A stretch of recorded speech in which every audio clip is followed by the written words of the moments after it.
Vile vile Bukombe hii ina wafugaji wa kawaida, ng'ombe wa nyama, lakini ng'ombe wa maziwa. Tunachojipanga serikali yenu wana Bukombe, mbali na kuongeza nguvu kwenye sekta ya mifugo kwa ujumla, kutoa ruzuku ya chanjo, kujenga majosho, kukarabati minada na kujenga minada mipya, lakini pia kujenga machinjio. Tumeamua sasa tuingie kwenye ng'ombe wa maziwa, tuinyanyue sekta ya biashara ya maziwa. Hapa Bukombe ni wazalishaji wa maziwa wazuri sana.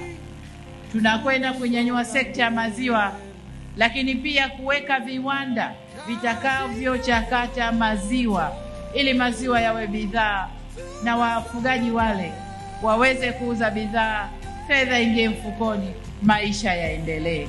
Hiyo ndiyo kazi na utu. Kazi na utu.